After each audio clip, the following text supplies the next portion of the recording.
Alright, so making another video of my Ryker.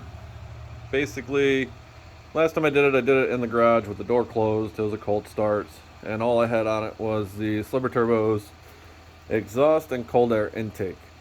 So since then, I have talked to Bill over at BLR Tuning, and I did get the PV3 with his custom tune on it. Also, the other thing that I didn't know about when I changed the exhaust out the first time, there's a donut gasket that goes on the end of the header into the exhaust, which I did not have, and it has greatly changed the sound of the bike. Yes, that is my chicken. Don't mind the chicken. So, just starting from scratch, this is my bike. I got a custom wrap on it from Ryker Wraps. It's not perfect, but I like it, so it works. I do have the lightweight Slivers Turbo exhaust on the bike. So just a quick rule of thumb, when you take off an exhaust and you're swapping it, there is a little tiny gasket, it's called a donut gasket, that does go into it, that obviously keeps it from leaking. So you want to make sure and check that when you do it. But it's really easy to put them on. There's a bolt right there you drop, and then there's two springs underneath the other side that just come off. So it takes about 15 minutes if you have a spring puller to do the exhaust. As far as the cold air intake, which I also have from Slibber Turbos, I got mine in powder coated red because it matches the bike. It's got the filter with a pre-sock on it. The one thing I wanted to kind of point out with that is that in a lot of the videos and stuff you watch, they tell you have to clamshell your bike. So you have to take off the front end and then lift up the back.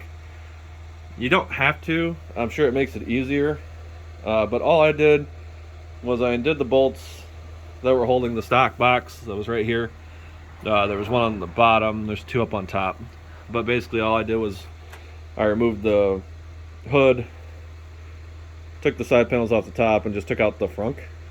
And then dropped the cover on the other side. And you can actually get to everything right through the other side and through the frunk if you take that out, so you can just slide it out. You got to jostle the airbox out on this side a little bit to get it to actually come out, but it does come out, so you don't have to go through taking everything apart. Mine's a 22 Rally, so mine does have the lock on it, parking lock, automatically. But I will say, when you take it out, you can get to the bolt and everything to it from here really easy. I don't know, I'm trying to find a better way to secure it, since, you know, the keys, you can start them with anybody's. So, enough of all the crap. Basically, I did the side mount for my tuner. So that's right there.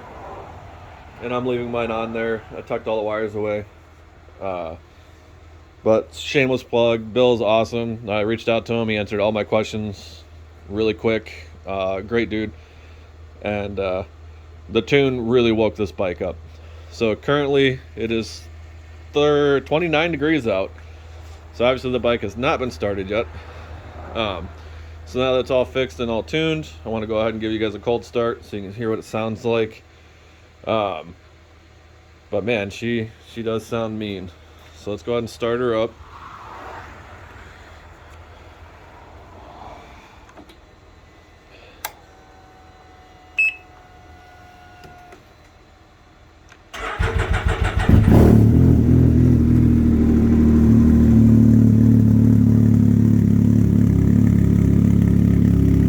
So basically putting the gasket in to get rid of that tinny kind of rattle noise.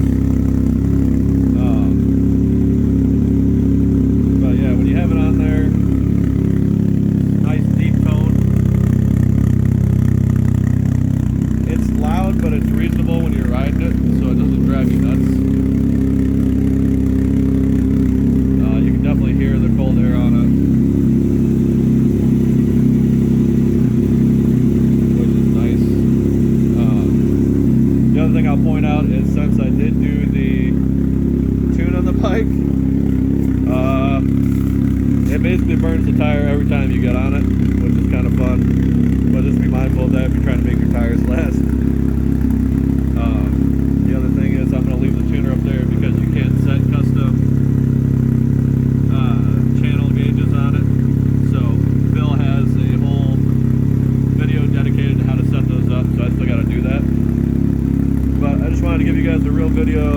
actually sounds when it's put together the right way, and with the tune on it.